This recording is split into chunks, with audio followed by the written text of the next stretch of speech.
Hi friends, வீட்டில் இருக்க 3 பொருளை வச்சு கோகோனட் லட்டு செய்ய போகிறோம். எப்படி செய்கிறோன்னு பார்ப்போம்.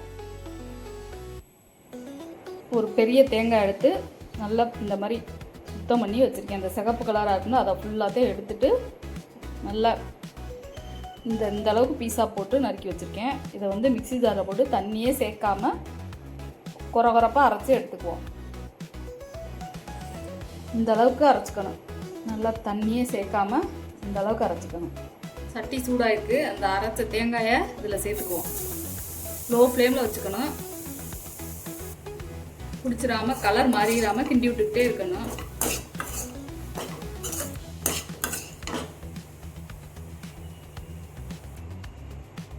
இந்த அளவுக்கு சுத்தமாக ஈரமே இல்லாமல் கடையில் வாங்கின கோகோனட் பவுடர் மாதிரி இருக்கணும். இந்த இப்படி உதுத்து விட்டா இந்த மாதிரி உதிரணும், மணல் மாதிரி.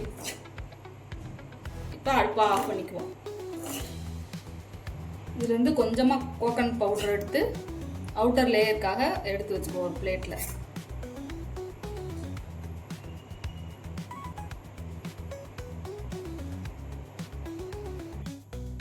நல்ல திக்கான பால், காய்ச்சி ஆற வச்ச பால் எடுத்திருக்கேன். இதை வந்து 1/2 கப் எடுத்திருக்கேன். கொஞ்சம் கொஞ்சமாக ஊற்றி சேர்த்து கலந்துக்கணும். மொத்தமாக ஊற்றிடக்கூடாது. கொஞ்சம் கொஞ்சமாக ஊற்றி நல்லா கிண்டி விட்டுக்கிட்டே இருக்கணும்.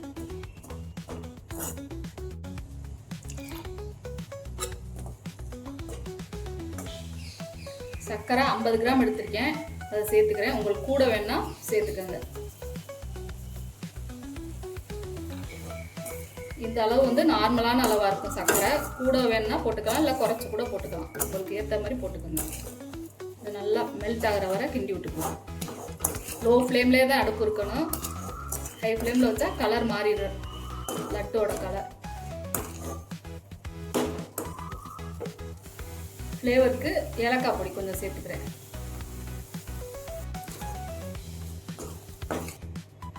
நெய் 1/2 ஸ்பூன் சேர்த்துக்கிறேன். ஃப்ளேவருக்காக வேணும்னா சேர்த்துக்கலாம். ஆனால் இந்த சேர்க்கும்போது இந்த ஃப்ளேவர் நல்லாயிருக்கும்.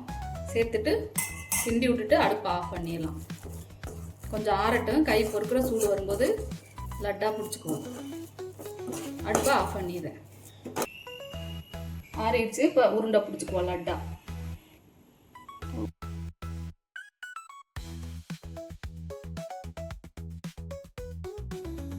உருண்டை ரெடி ஆயிடுச்சு. இப்போ கோட்டிங் கொடுத்துக்குவோம். இந்த மாதிரி அந்த பவுடரில் போட்டு லேசாக அந்த மாதிரி பரட்டி எடுத்துக்கணும்.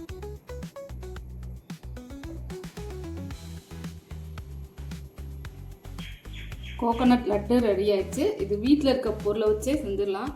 ஈஸியாக 10 நிமிஷத்துலேயே செஞ்சிடலாம். டேஸ்ட்டும் சூப்பராக இருக்கும். எல்லாருக்குமே ரொம்ப பிடிக்கும் தேங்காய் கோகோனட்டில் செய்கிறதுனால. இதே மாதிரி நீங்களும் செஞ்சு பாருங்கள்.